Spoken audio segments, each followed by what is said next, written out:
Hello everybody, in this what is going to be a kit review, essentially, of the Vogelspinne,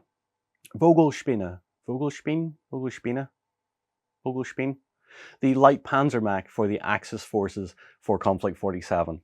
In this one I'm going to be talking through the Sprew, having a look at some of the options for it, then we're going to build one under camera, show you how it all goes together, talk about a bit of posing, talk about weapon options, and a little bit of magnetization as well, because that is kind of a big thing for this kit in particular. But I'm not going to spoil any of it. Sit back and let's just build one under camera and have a little chat. So here we have the two sprues that make up the Vogelspinne, and there's a fair amount on here. It's probably out of the most recent releases for Konflikt 47, that is the current new edition of it as we're filming this, probably the second highest part number kit so far. So that doesn't really mean much because the linebacker does have a lot more, and I think it's probably going to be the highest potentially. We'll see what future releases bring. However, we are going to build this little guy. I say little and he's across two sprues, but still. So what we're going to start with is the hull. So let's start clipping out the parts for the hull.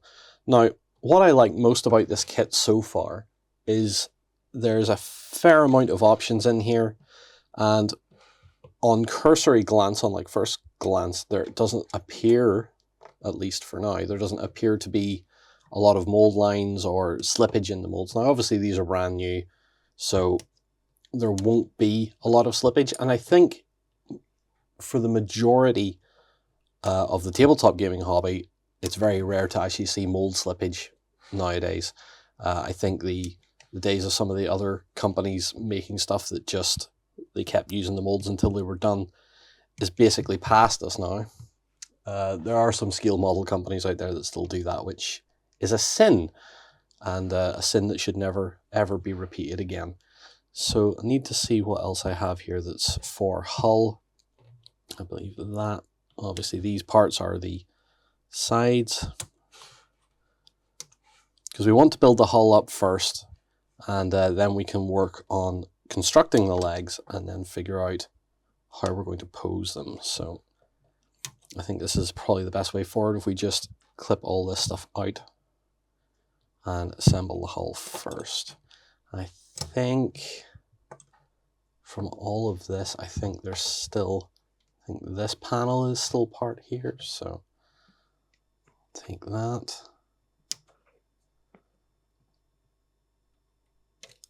And I believe this venting as well is part of the back. So there are options for turrets. There's options for turrets and for what weapons go on those turrets as well. This is a particular favorite of mine here already, because I know what this shape is from, and I really want to build that. So the other stuff on the sprue really is mostly the legs, and then we have options for the back of the mech as well, where you have stuff like ammunition or energy sources for its weaponry, that sort of thing. Not going to worry about that now. We will do the hull and the legs and then put it all together. So at this point, we have, I believe, the major sections of the hull clipped out. Now, you will see some of this is undergated, and what undergating means is that the join point to the sprue isn't on top of the part, but in this case it's down here and it's on this little angular piece. This really you should need a file for, because if you don't make sure those are smooth and flat and those nubs are removed, then the parts aren't going to seat very well. So that is one little criticism, but it's not even a criticism, it's more of a look out for this when you're building it, because these parts need to be as flush as possible to fit the rest of the model. And again, they do it on most of these curved parts, so they've been trying to hide the join points onto the sprue, which is absolutely fine in my opinion. So we'll make sure that those are gone. This will be a little bit of a laborious process here, but shouldn't be too bad. Just take your time. All right, so that appears to be all the hull parts. So we're going to bring in our Tamiya extra thin and we're going to start constructing it. So the best way to do this is to start with this bottom plate here. This is where all 6 legs of the mech go onto, and this basically is the foundation for the whole model. So what I'm going to do is firstly dry fit. I believe that is the left hand side, and that should sit up flush like that. So that's pretty tidy. So now we know what side we're working on, so we can just run a bead of glue across that. And then, simple as that. That looks okay to me. Next, we'll do this panel, which I believe, is that the front or the back? That's the front. So the front needs this panel, and that will sit in like that. And what we can do now is, because that panel is in place but has more surface area to glue, we can just take the extra thin and let the capillary action carry the glue across the rest of that panel, and that way we are making sure we're getting a good amount of surface contact for that glue to take and hold. Then we'll move up, so we'll apply a little bit there and a little bit on here. Then we'll take this machine gun and front panel, slot that in there like that. So that forms the front of the Vogelspinne. Spinne? We're going to struggle with that forever. I know Warlord are probably going to string me up for that. But now we can work on the hull side. Well, actually probably work on the hull rear, build one half, and then seal it with this other side and then the top. So we're taking this panel, and we'll just hold that briefly like that, and then let the capillary action of our extra thin glue just carry that panel into its position. So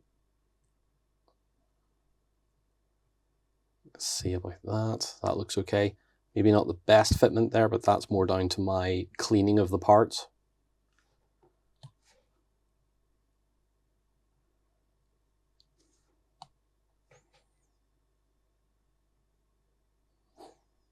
And then what we'll do is glue all the way up this side, and then we can place this other hull side panel in. Like that. Make sure it lines itself up properly. Wiggle and move the parts around a little bit if they're not fitting just quite right. And the best way to do that is looking down at the top, squeeze each end, and you'll see the gaps in these corners disappear, and that is basically it in position. We can then take the top panel. I'm going to put some glue there, across there, up that side, and then either side on the back. There's little rails there that the top will fit onto. And then carefully press that down. And as you can see, my cleaning of the parts wasn't perfect. There's a little bit of a gap that I've managed to leave in there, but that's all right. Seems to be on the other side as well. If you feel like it, you can fill that with something, but in reality, I don't think we need to. So the last piece here, I'm just going to take that whole flat and just apply glue to that. And then if we figure out, I think it's this way, yeah. And then just place that in like so. So that is the basics of it. What I'm going to do next is cut out all the parts for the legs, clean them up, and then we're going to figure out how to actually mount the mech on the legs and make sure we compose it properly. So as you can see, I have 5 of the legs already built. They're pretty simple, it's just 2 parts, and I'm going to show you one of those now. So let's move sprues out of the way. I had to snap the sprue in half because I needed to look at it a bit more. So this is one leg. These two parts are one leg. Over here in these spaces would be the other legs. Now the four on this end of the sprue are the rear legs, and then there's two spaces down here which are for the front legs. Now they are slightly different. So for example, these parts for the hind legs are parts 30 and 31. The parts for the front legs are parts 30 and 50. So they are different and they are numbered on the sprue, and they will be labeled for you on the build manual as well. So let's build our last leg. We are on our last leg, boys. We'll just clip that out real quick, and then I can show you how one of these legs goes together. Why are my clippers not clipping? There we go. Clippers that don't clip, are they even clippers at that point? So let's take that. Now the way this works is you have a half ball joint which goes onto the model itself with this sort of L-shaped space here, and the L-shaped space is where this part, which is part 30, goes in and completes the leg. So what you're having is this ball joint, or this half ball joint, is the connection point to the mech, and it might look a little flimsy, but it should be okay. You probably aren't going to enjoy dropping this if you do drop it, but that's fine. So what I'm doing is put a bit of glue there, run it up the underside of the leg, just to make sure that our capillary motion takes the glue into the gap. Do a little bit there just under that ram. And if we want to, we can add a little bit more here. And what I'm trying to not do is put glue onto that little bit of overhang of plastic where the half ball joint goes, because the glue will start melting that and start causing a little bit of instability.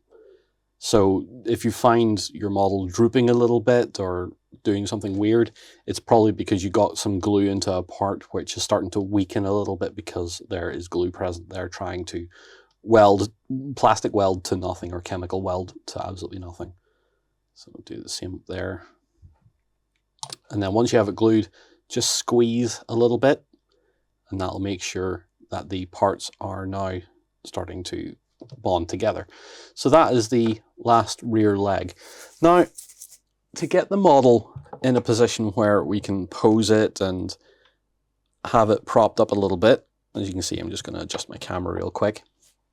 What I'm going to try and do is take a little bit of blue tack and just press it on the underside. Now, I know this might interfere.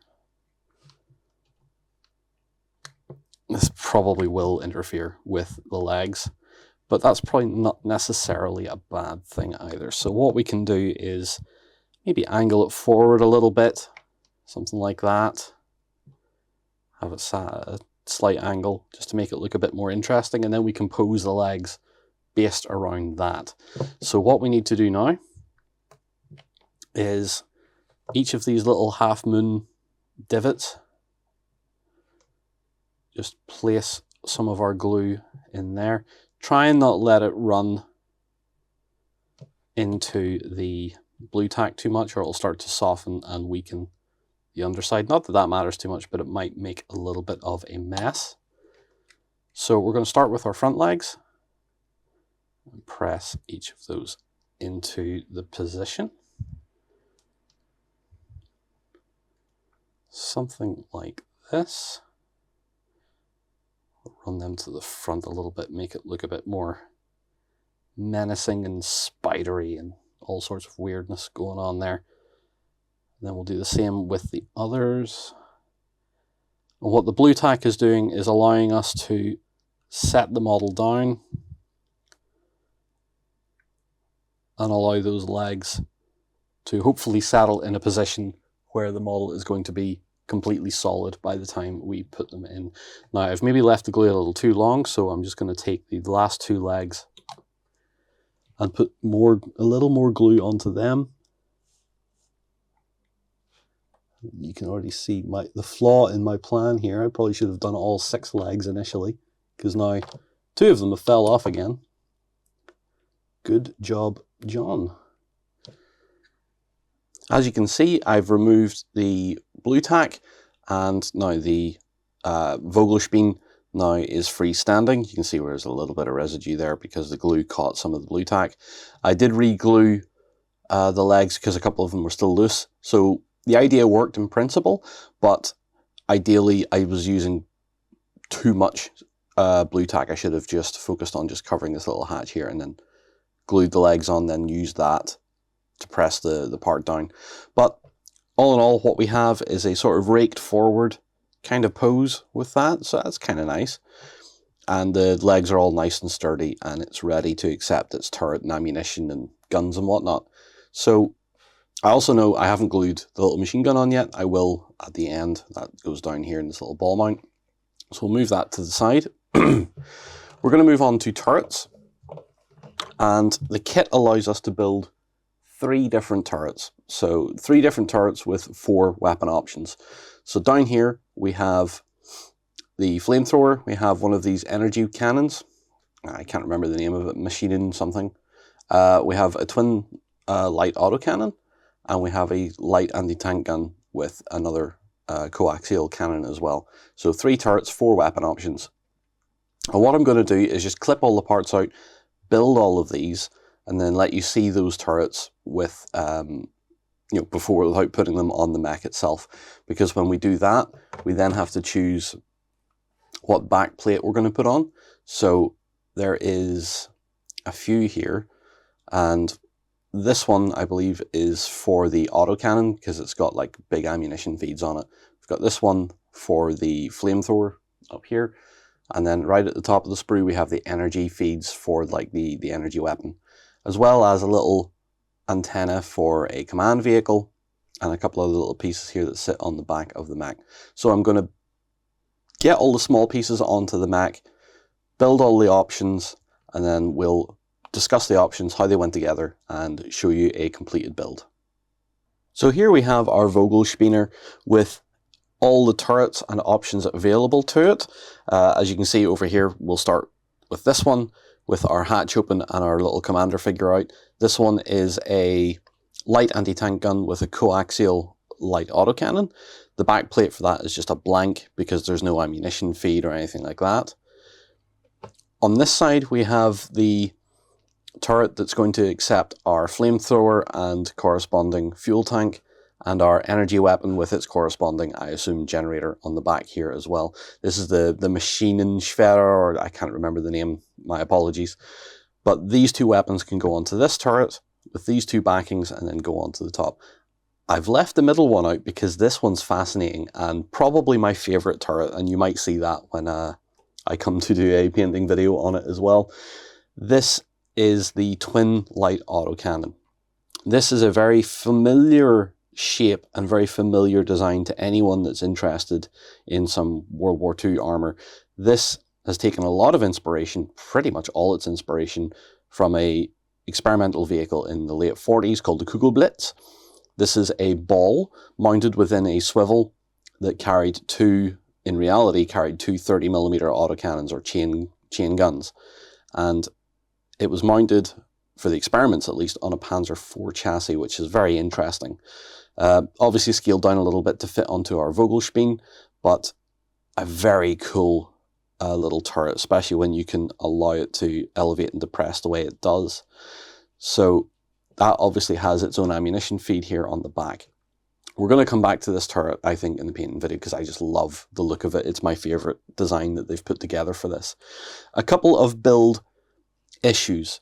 So we're putting this geometric shape, which isn't symmetrical, onto a corresponding it is more of a symmetrical shape underneath. It does take a little bit of playing around with to make sure it lines up correctly, because the back of the turret is a little bit longer on these faces here than it is on the front 2 cheek faces of the turret. So watch out for that. And again, on this turret, exactly the same thing. Play around with it a little bit and then you'll get a nice snug fit. What I've done is, I don't know if you can see it under camera, I marked, when I dry fitted, I marked the front face with a little bit. But as you look at it, you can probably see that the part where the circle is, the bit that has the most overhang is the front of the turret. I just sort of marked it for a quick reference for myself. That also works the same for the inner piece, because this is an inner piece that the commander sits in and the guns mount onto, and then an outer piece that gives that sort of spaced armor look to it. So make sure you dry fit those before you fit them. It doesn't show in the instructions. I would like it if it had done something a little bit more clear, even a arrow stamp on the inside of the turret to mark the front face. That would have been good. Other than that, pretty straightforward and pretty nice to build. On the mech itself, I've put the front machine gun in. I've put the command vehicle antenna on there. If you don't want this to be a command vehicle and you still want the antenna, just don't put the crow's foot shape on the top. That's the only thing that denotes it as a command vehicle. You can just snip that off or just not put it on. On the back, we have a couple of these little bottles that are hanging off the back that had to be glued on as well. So I think because we want to show a complete build, we're going to take an option. So we're going to take this one with the energy weapon and this as the corresponding. We're going to put these to the side.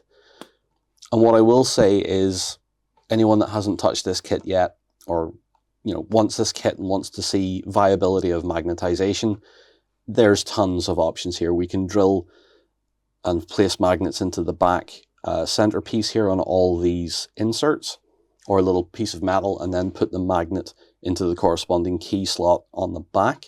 The turrets are all just going to gravity fit. They're all just going to sort of press fit on there, and shouldn't cause us any hassle. So they will all fit and swivel a little bit. This one not so much. Don't know why. See that? That's interesting. I wonder, is that my problem? Or is that a thing with the kit?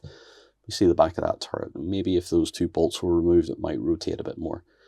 Doesn't matter. It's there and it does work. The antenna does interfere with it a little bit as well. But perhaps I've built that back to front. I have a feeling I've built that piece back to front. That's fine. Do you know what? Actually, we'll change. We're going to take those away. And we're going to put the one that I know I built right. because I referenced myself correctly, and see what that does. So yes, that does rotate correctly. So this turret over here is my fault, not the kit's fault. It's my fault. Seems to rotate just fine. Obviously the antenna is in the way, but that's fine. Not worried about that at all.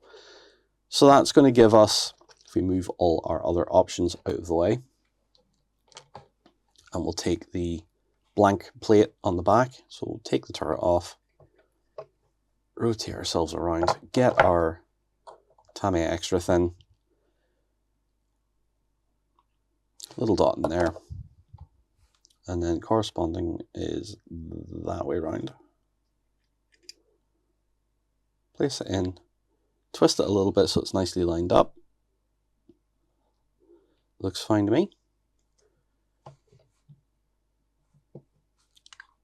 And now we have our little Vogelspinne with its light anti-tank gun and coaxial autocannon with a little commander figure in there as well. And it's a very charming looking little kit, and I can't wait to play with the next one I need to build for the painting tutorial. So all in all, this is a fun little build. Those turrets, do take your time with them, do dry fit them a little bit, or you'll end up with something like this where you've done it wrong and all of a sudden you're wondering why the turret won't rotate. Not an oversight of the kit. However, I think the kit and the build manual could probably aid a little bit more in telling you this, because I can see a lot of newer people to model building or newer people to Konflikt 47 or anything like that just getting that wrong and wondering why parts aren't fitting correctly and why there's gaps in there.